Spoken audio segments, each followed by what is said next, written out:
தமிழகத்தில் இருக்கக்கூடிய 5000க்கும் மேற்பட்ட டாஸ்மாக் கடையில் முதலமைச்சர் மு.க. ஸ்டாலின் அவருடைய ஃப்ரேம் போட்ட போட்டோவை மகளிர் அணி ஆணி அடிச்சு அதை அங்க ஒட்ட போறாங்க. அடுத்த ஒரு வாரத்துக்குள்ள தேதி குறிப்பிடாம தமிழகத்தில் இருக்கக்கூடிய டாஸ்மாக் எல்லா கடையிலும் பாரதிய ஜனதா கட்சியினுடைய சகோதரிகள், தாய்மார்கள், மகளிர் அணி முன்னிருந்து நானும் உட்பட தமிழ்நாட்டில் டாஸ்மாக் கடையில் முதலமைச்சருடைய ஃப்ரேம் போட்ட போட்டோவை சுத்தில் வச்சு ஆணி வச்சு அடிச்சு அதை ஒட்ட போறோம். ஏப்ரல் முதல் வாரத்தில் ஒரு நாள் பாரதிய ஜனதா கட்சியினுடைய தலைவர்கள், தொண்டர்கள் டாஸ்மார்க்கினுடைய கடையை மூடி பூட்டு போட போறோம். இந்த 2 போராட்டமும் அடுத்த 15 நாட்களுக்குள்ள 2 தேதியில் நடக்கும். மானங்கட்ட அண்ணாமலை, உத்தரப்பிரதேசத்தில் மோடியின் சர்க்கார் பிஜேபி ஆட்சி நடந்து கொண்டிருக்கின்றது. அங்கே போய் ஆணி அடித்து முதலில் படத்தை மாற்றட்டும். நாங்கள் வேண்டுமென்றாலும் கூட ஆணியை சப்ளை செய்கிறோம். அதற்கு பிறகு இங்கே வரட்டும்.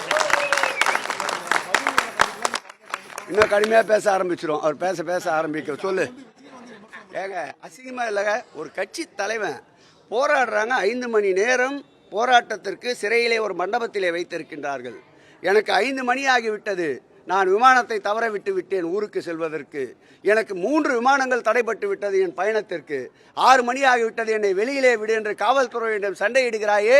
நாட்டிற்காக போராடுகிறேன் என்று கூறுகிறாயே. ஒரு 5 மணி நேரம் கூட போலீஸ் காவலில் இருக்க முடியாத நீ இந்த நாட்டிற்காக எப்படி உழைப்பாய்? எங்கள் முதல்வர் திருமணமான ஓராண்டு காலத்தில் தன்னுடைய இளமை பருவத்தை மிசா என்ற கொடுமையில் சிறைச்சாலையில் கழித்தவர். அவரை எதிர்த்து நின்று அவர் கால் தூசிற்கு கூட உன் போராட்டம் எடுபடாது இந்த தமிழக மண்ணிலே என்பதை நான் தெரிவிக்க கடமைப்பட்டிருக்கின்றேன். இது அமைச்சராக இருந்தல்ல. அமைச்சர் என்பது அண்ணா சொன்னது போல் அமைச்சர் என்பது தோளிலே போட்ட துண்டு. கொள்கை என்பதுதான் எங்களுக்கு இடுப்பிலே கட்டிய வேட்டி. ஆகவே துண்டு பெரிதா வேட்டி பெரிதா என்று வருகின்ற பொழுது வேட்டித்தான் பெரிது. ஆட்சி அதிகாரம் என்ற துண்டை உதறிவிட்டு களத்திலே ஒரு அண்ணாமலை அல்ல, ஒரு 100 அண்ணாமலை வந்தாலும் சந்திப்பதற்கு தயாராக இருப்போம்.